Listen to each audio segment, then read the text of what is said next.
Hi, I'm Miguel, co-host of the Rapid Returns show powered by MeetOtis.com. I'm here with Dorothee, CEO of Kaveat, and Kaveat is an amazing company.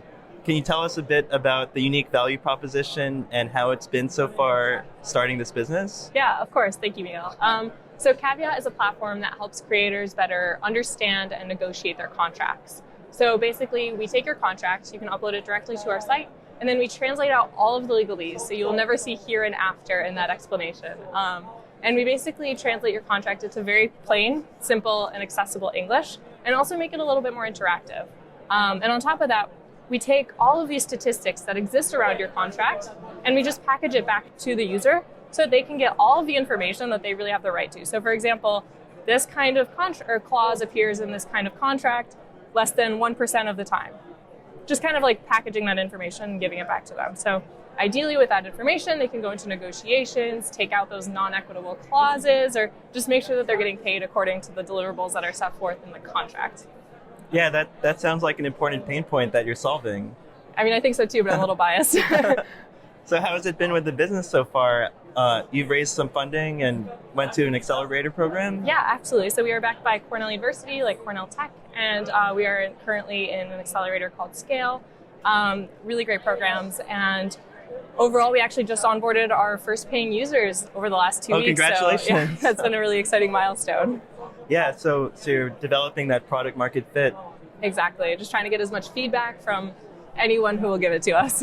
So what does the next step of the business look like for you? Yeah, that's a really good question. I think right now we're kind of brainstorming. We've had a couple users come on, and just hearing that experience, we think that we're ready to kind of move to the next level and kind of scale and reach out to more users. So we're looking at some different marketing strategies and kind of looking to grow in that regard. And what kind of users are you looking for among influencers? Are they a specific kind of influencer?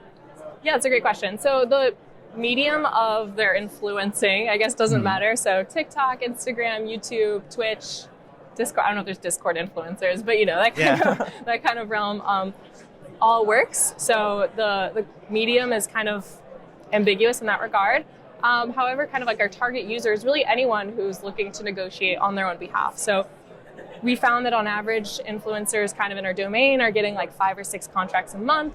And these contracts can vary from 1 page to 20 to 30 pages. Wow, that's pretty complicated. Yeah, exactly. So realistically, it's and they're from the brands that they contract with, right? For different placements and activations? Exactly. Yeah, brand agreements, agency agreements. So your goal is to scale over the next few months, right? Yes. Have you thought about some strategies that you would employ to start generating that growth? Yeah, we've definitely thought about a few, though I think maybe you might be able to help me a little bit on that. And some things we've been brainstorming are even just like leveraging the embedded marketing strategy that is influencer marketing. Yeah. Especially if we could find like an influencer of influencers. That's really our niche kind of spot. And then a lot of like the more common things, ads, targeted campaigns, etc. But something we kind of wanted to explore was also like more in-person events, especially leveraging the New York City ecosystem and absolutely tapping into who's here. So yeah, I think I have a great rapid returns tip for you. Yes, because please. I think the channels that your influencers are advertising on, they're creating a lot of user-generated content, right? Yes. And that works really well natively on all these platforms like TikTok or Twitch or wherever they are. And we've had amazing results with using UGC and different placements like Instagram Reels, TikTok, and it's just the kind of authentic kind of content that resonates really well and can help you attract even more of the audience that you're looking to target. So I think like using a very precise targeting strategy and all of those. Because actually for us, we also do a lot of influencer activations because we work with entrepreneurs, business advisors, different people in the marketing space.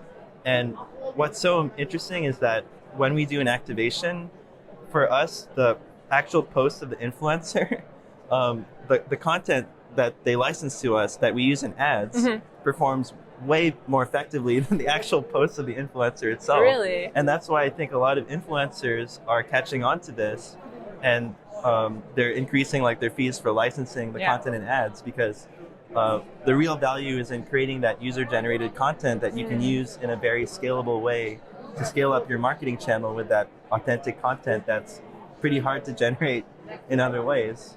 And I think that makes a lot of sense, especially because the user-generated content would be actual user-generated. The influencer would be the one using it. So it's like their own experience using this product. So that makes a lot of sense. Yeah, so I'm glad you enjoyed my tip. Yeah, of course. So I'm Miguel, the co-host of the Rapid Returns Show powered by MeetOtis.com. And if you have any marketing questions or pain points, feel free to leave a comment below and sign up for Otis. Thank you so much.